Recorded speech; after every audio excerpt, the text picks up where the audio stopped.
Welcome to my behind the scenes channel, Mega Views.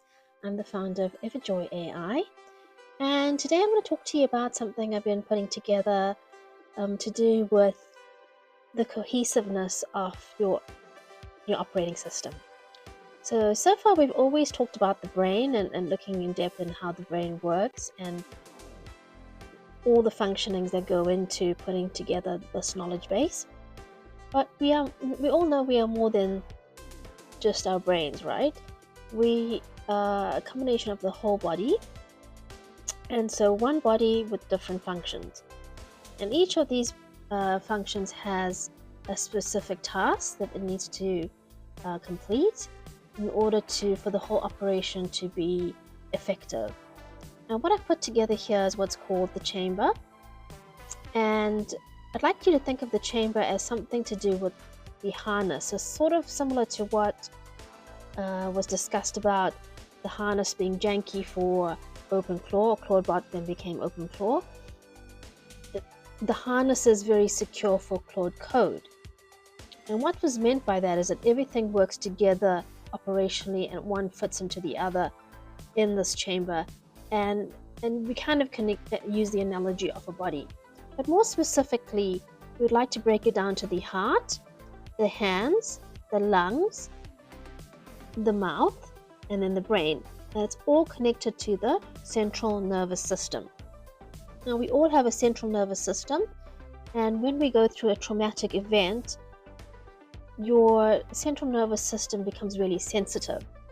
And so sometimes you need to take a break, you need to go counseling to try and rebalance your nervous system so that things don't affect you in a more intense way than it would normally. So say for instance, if you're grieving, it makes it difficult to watch movies where there's a lot of death or there's a lot of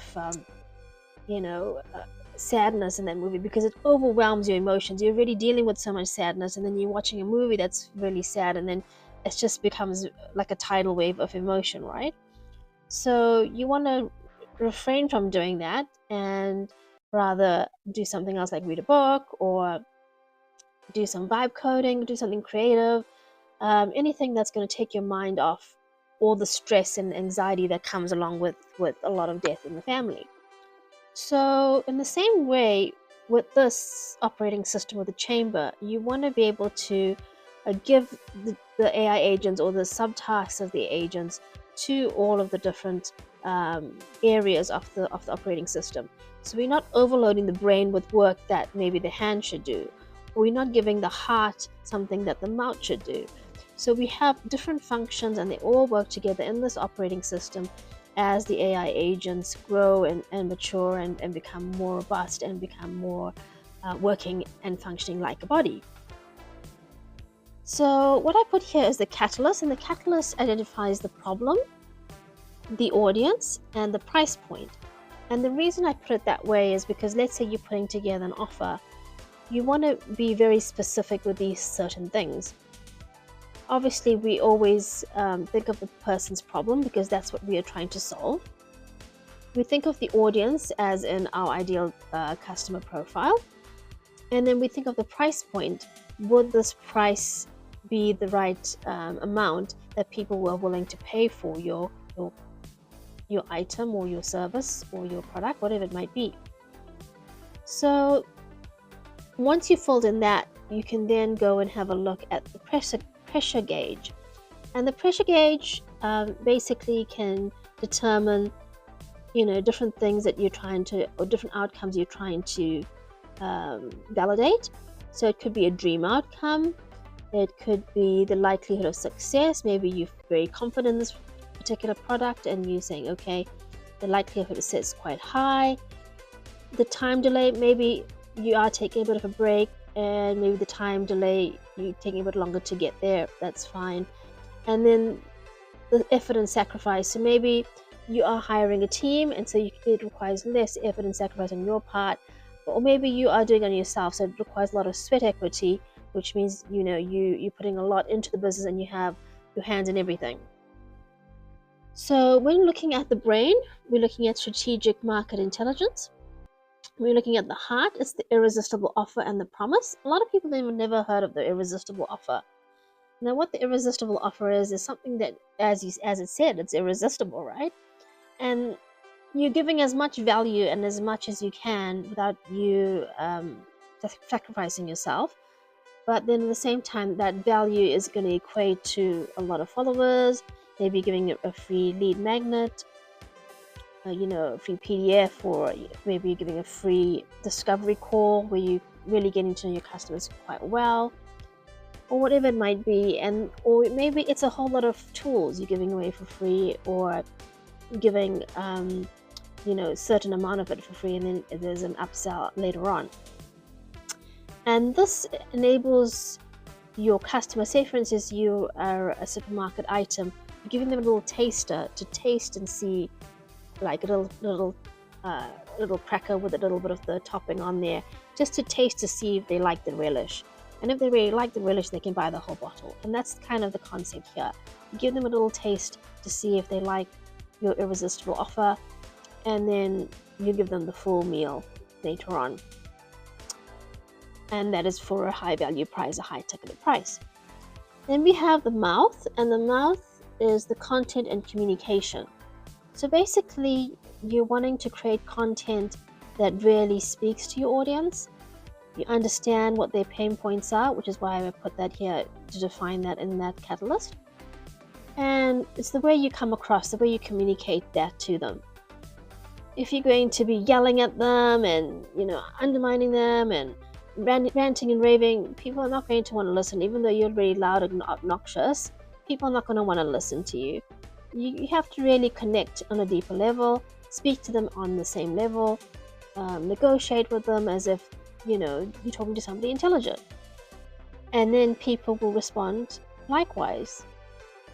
So that's the communication and content. It could also just be a simple post on Instagram or Facebook or LinkedIn, and then you can see the traction behind that, whether people are engaged and whether they like what you have to offer.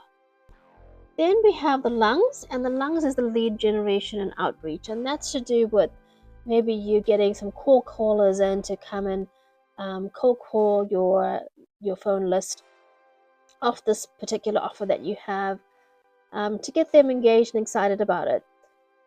Sometimes it might be a lead generation strategy that you moving towards. Maybe you're finding Reels, it has a lot of engagement. I find Reels goes up to 300 to 400 people, from 127 to 400 people, and I think that's quite good for a free marketing strategy. You can then put your CTA, your call to action, within that reel, so you can call it a Reels content creation / lead magnet at the same time. So it's not just for entertainment purposes only.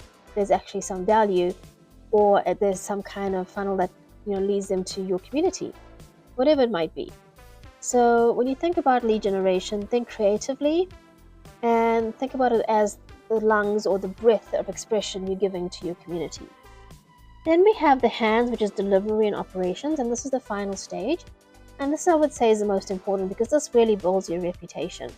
So once you've got your lead generation nailed down, you've got your cold callers or your people that are converting those sales, then comes the actual results and the outcomes and delivering the product. So it could be a web app that you've customized for a client. It could be a website.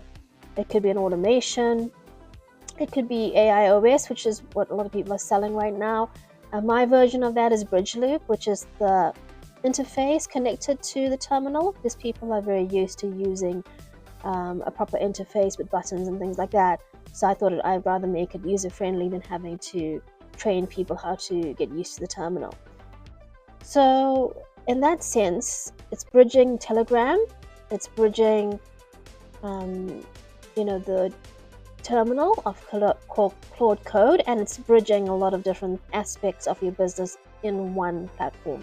So that's why I called it Bridgeloop. So that aside, that is just one example of how you can use an operating system that not only thinks about just the brain and just the knowledge and just the operations, but the heart, the mouth, the lungs, and the hands as well. So then I can then put into service delivery into Bridgeloop. I can then think about, doing my whole lead generation strategy on Bridgeloop. And then I can think about my, content creation and how I'm going to create a VSL and put that into Bridgeloop, and then think about the heart, which is the irresistible offer, how you're connecting with your audience, and how to use analytics to gauge the metrics behind that.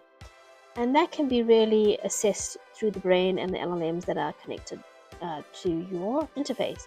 So yours might be AIOS, or it might be something else, or you might be using Claude Cowork, which is another idea of kind of putting it all together. But however you're using it, or whatever you'd like to do, this is another way of thinking about it, of breaking it down in a simpler way. You can tailor it for real estate agents, you can tailor it for health or different things, wellness. You can tailor it for maybe the Pilates girlies or whatever it is. Product design, product retail, different things, different businesses. AI automation agencies can even be, different small businesses like, plumbing or service-based industries, HVAC, solar paneling, just different things like that. Whatever it is, they're all businesses that operate the same way. But with this operating system strategy, you can think of it more holistically and in a way of it being within a chamber. So I hope that's clarified a lot of things for you. A lot of things were fuzzy for me, and I had to really dive in deep and understand what this harness was, how it works, and I then had a light bulb moment that it actually relates closely to the human body. And I quite like this video in the beginning because it reminds me of my school biology book, and I used to draw the human body quite in depth like this, and it brought back memories of that. But I hope you like, and I hope you enjoy, and leave some comments and feedback, and do email me if you're interested in this particular product, or if you want to have further discussions on it. I'd be happy to talk to you and offer some advice on how to implement it. That's it all for me for now, and I hope you have a lovely week ahead. Bye now.